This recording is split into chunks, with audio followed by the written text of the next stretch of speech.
Imagine you're standing in a Ford dealership parking lot. It's a Tuesday morning, the kind of morning where everything smells like coffee and compromise. The salesman is talking. You're nodding.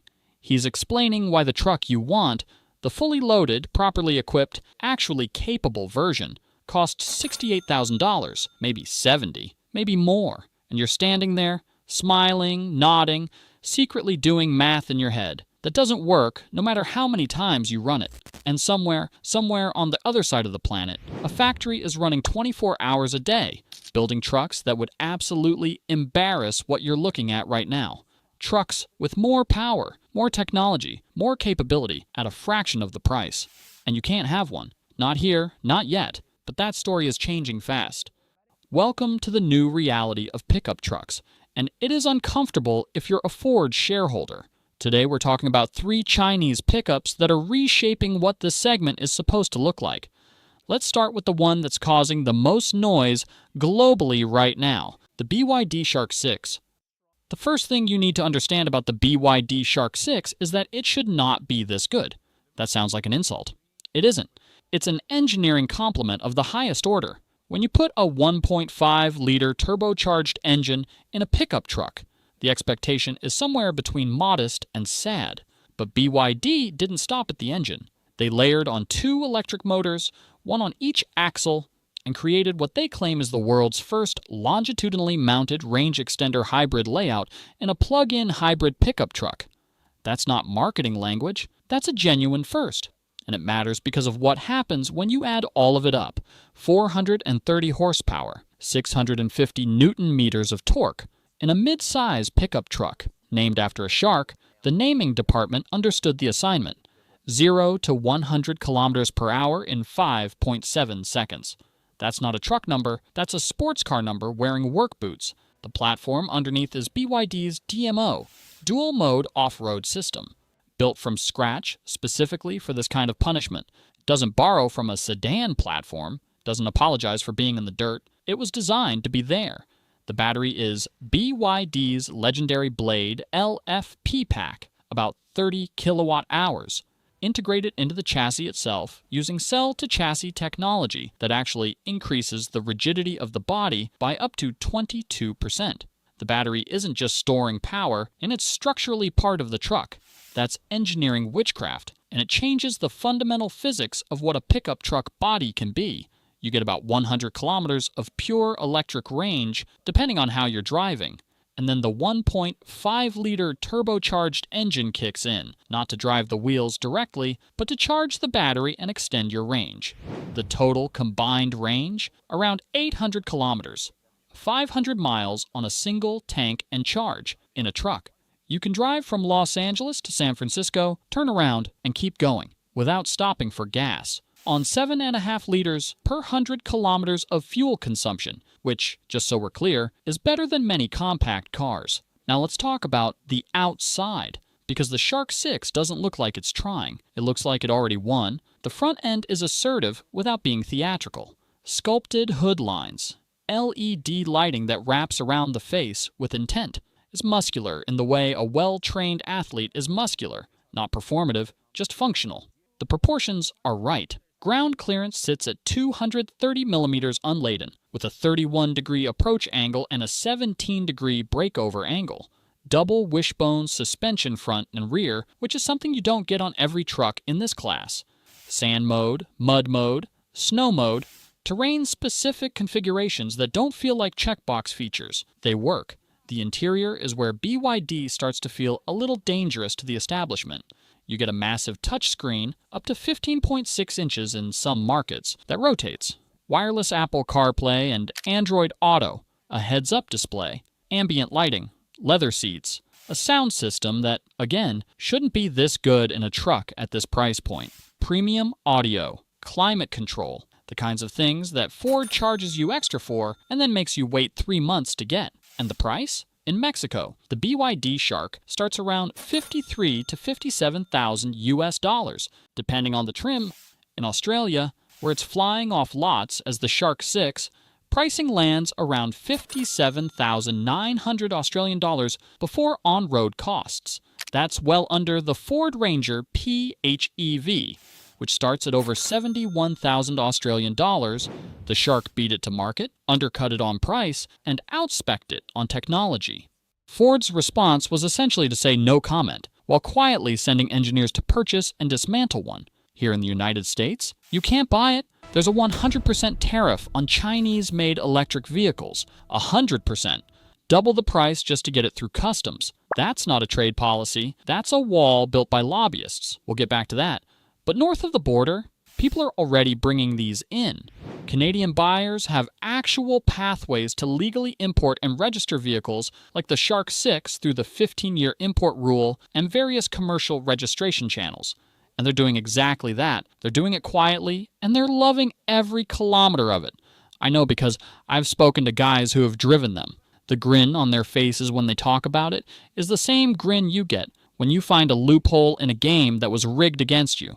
Now let's shift to a truck that's playing a completely different game. The Maxus eTerron 9. Because if the Shark 6 is the intelligent bruiser, the eTerron 9 is something closer to a statement. Maxus is part of SAIC, one of the largest automotive groups on Earth. They know how to build, and when they decided to make a full-size electric pickup, they didn't hedge. They went all in. The eTerron 9 is big. At 5,500 millimeters in length, it is 1,400 millimeters longer than a Ford Ranger. It stretches 175 millimeters past a Toyota Hilux. This is a proper full-size truck, and it runs entirely on electricity. The power figures are serious. 2 electric motors, 168 horsepower at the front, 268 horsepower at the rear, combine for a total output of 436 horsepower. The battery is a 102 kilowatt-hour lithium iron phosphate unit, the same chemistry that BYD swears by, the chemistry that doesn't catch fire and doesn't degrade as fast. WLTP combined range sits at 267 miles, and on a DC fast charger running at 115 kilowatts, you go from 20 to 80% in about 40 minutes. That's lunch break math that actually works. 0 to 100 in 5.8 seconds. Same territory as the Shark 6. These are performance numbers that the Chevy Colorado would decline to comment on. Towing capacity is 3.5 tons, 7,716 pounds. That's on par with most of its combustion-powered competitors in the global market. Payload is 620 kilograms, which is the one area where it doesn't dominate, but that's a conversation for fleet operators, not enthusiasts. For adventure and everyday heavy hauling, this truck does not blink. The platform is called the Starbridge architecture, body on frame but designed from the ground up for electric drivetrains, which matters enormously. Electric platforms designed from scratch don't carry the compromise of ICE conversions. The suspension is double wishbone all around, front and rear, with Borg-Warner differential locks. That last detail should not be dismissed. Borg-Warner is an American supplier. They make the locking differential hardware for trucks across the industry. The fact that the eTerron 9 comes standard with that hardware says something about how seriously Maxus treats the capability conversation. The front trunk, the frunk, is 236 liters. That's because there's no engine in the way, just pure usable space. And it opens electrically, with 2 integrated fold-out seats inside, which is the kind of detail that feels absurd until you actually use it at a tailgate, or in the back of a job site, or at the kind of overlanding weekend where the Instagram photos turn into something you actually remember.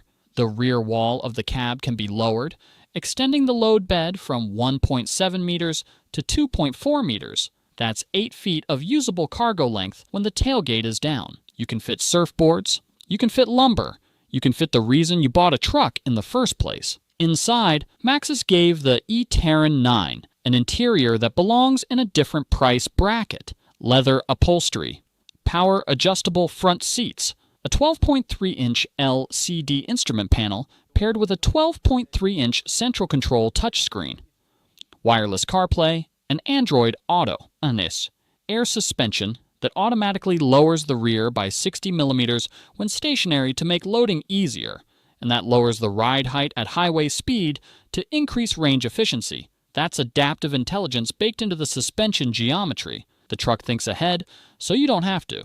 And there's the 400 configuration driving mode system, 400 different combinations of terrain response, power delivery, suspension behavior, traction management. Not 4 modes, not 6 modes, 400 configurations. That's not a spec sheet number, that's a philosophy. It says, whatever you're driving through, this truck has an answer. In Europe, the eTerron 9 landed with a price tag around 75,900 euros, roughly 81,000 US dollars at current exchange. That's ambitious pricing, but put it next to a Rivian R1T, which runs similarly equipped in the same tier. Put it next to a GMC Hummer EV at $112,000. The eTerron 9 starts to look like value, not extravagance. It earned a 5-star Euro NCAP safety rating, and it's available in the UK, across Europe, in Australia as the LDV eTerron 9, in South Africa, in New Zealand. It's showing up everywhere a truck market exists, and tariff walls aren't standing in the way. In America, blocked, same wall, same math, 100% tariff on Chinese EVs, and nothing gets through. North of the border, Canadian enthusiasts and commercial buyers are watching this one closely. The LDV brand, the Maxus sibling, has commercial history in Canada, and where there's commercial history, there are paths. People are importing them quietly. People are running them in fleets and asking the same question every week. Why can't I get this through a dealer? The answer is politics. The truck itself is ready. Now the third truck, and this one is the one that most Americans probably won't see coming because it doesn't arrive wearing a lightning bolt or a neon badge. It arrives as something more dangerous than that, and it arrives looking reasonable. The JAC T9 Hunter. JAC, Zhenghua Automobile Company, has been making commercial trucks for over 60 years. 60 years. When Ford was still figuring out how to make the Bronco relevant again, JAC was building trucks for markets that actually depend on them. Africa, Southeast Asia, the Middle East. The kinds of markets where trucks aren't lifestyle accessories, they're infrastructure. And that heritage shows in the T9 in ways that are hard to quantify, but impossible to miss when you drive it. The T9 is a full-size, mid-size double-war cab, stay with me on that contradiction, measuring 5,330 millimeters long, seating for 5, a proper workhorse body, and underneath, a 2.0-liter, 4-cylinder turbocharged diesel engine paired with a ZF 8-speed automatic transmission, and that detail matters. ZF is German. They make transmission components for BMW, Porsche, Aston Martin. The fact that the T9 comes with a ZF gearbox is the kind of thing that makes people in the industry blink twice when they hear it. The base engine in the standard T9 produces 125 kilowatts and 410 newton meters of torque. That's about 168 horsepower and 302 pound-feet, competitive for the segment. And then there's the Hunter trim, the flagship, which takes the same engine and bumps it to 144 kilowatts and 487 newton meters, 193 horsepower and 359 pound-feet, paired with that ZF 8-speed. With a Borg-Warner 4-wheel drive system, low-range transfer case, and a locking rear differential. The hardware list reads like a Toyota engineer put it together in a nightmare they can't wake up from. Towing capacity, 3,500 kilograms. Payload, 1,000 kilograms. Two of the most important numbers in truck ownership, and the T9 Hunter hits both. The approach angle is respectable. Ground clearance is 220 millimeters. This is not a showroom truck. It will go where you point it, inside, and this is where the JAC T9 starts to feel genuinely alarming for the competition. The interior is exceptional for the price. Leather upholstery.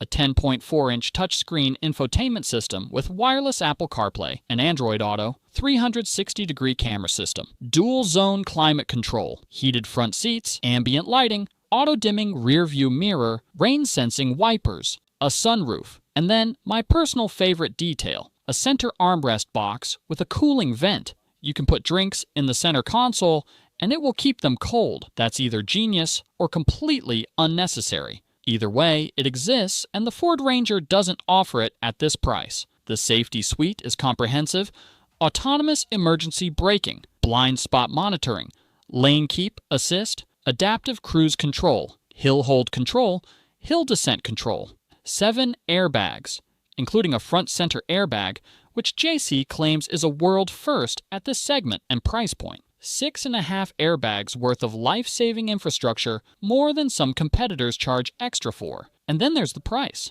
In South Africa, a real competitive developed truck market, the T9 Hunter starts around 690,000 Rand. Depending on exchange rates, that's somewhere in the upper 30 to lower 40,000 US dollar range. In New Zealand, it came in at about 49,990 New Zealand dollars for the top spec four-wheel drive model, under 30,000 US dollars. Reviewers there called the interior quality impressive, easily outclassing other utes at its price point. Not decent for a Chinese truck. Not pretty good for the money. Just impressive. Full stop. The T9 is already available in South Africa, New Zealand, the Philippines, Pakistan, Brazil, Australia. It's moving.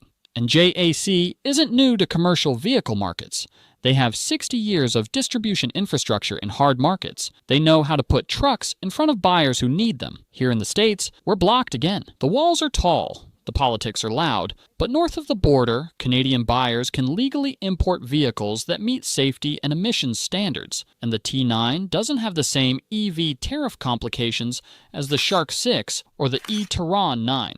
It's a diesel. That changes the conversation entirely. They're importing them quietly, running them, using them, talking about them at overlanding meets where everyone else is still making payments on their Tacomas. Let's pull back for a second and look at the bigger picture, because it's important and nobody talks about it honestly. American truck buyers are loyal. Brand loyalty in the truck segment is the strongest brand loyalty in any consumer category. That's well documented. A Ram guy doesn't wake up and buy a Chevy. A Ford guy doesn't cross the street to look at a Ram. It's almost tribal.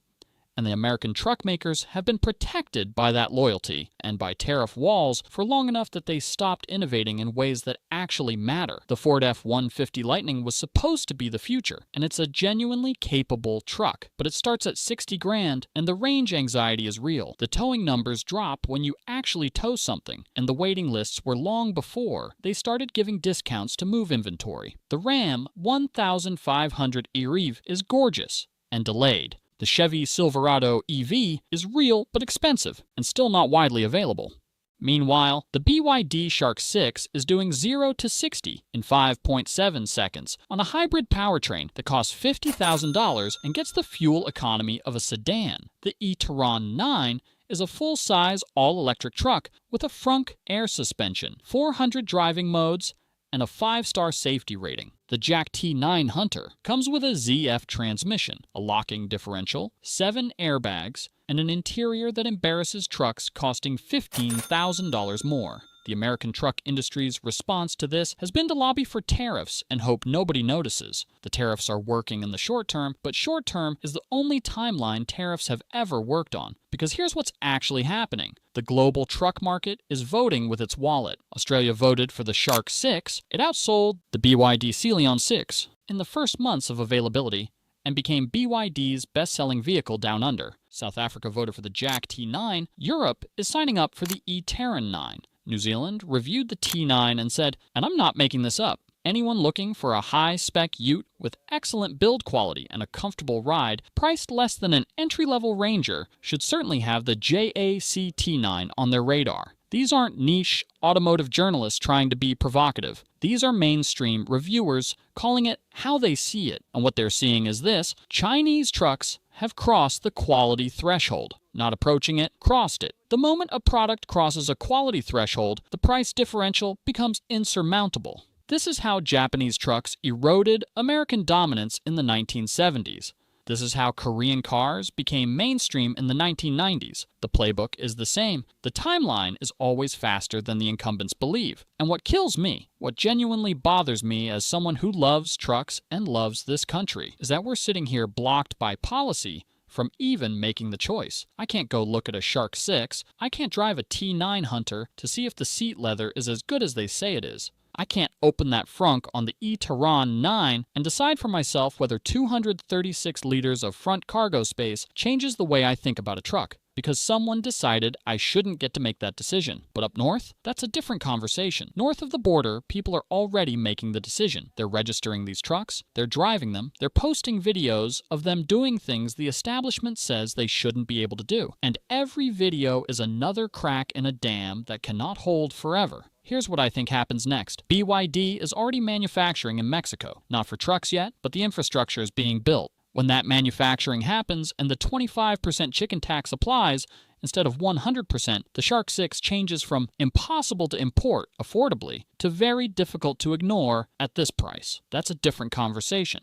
Maxus has commercial distribution channels and fleet relationships across North America. The eTerron 9 won't arrive through a traditional dealer network. It'll arrive through a commercial back channel, and then it'll be in contractor fleets, and then it'll be in rental yards, and then it'll be parked next to F-150 Lightnings in the same job site. And someone is going to do the math. And the JAC T9 Hunter, the diesel, has the simplest path of all. It's not an EV.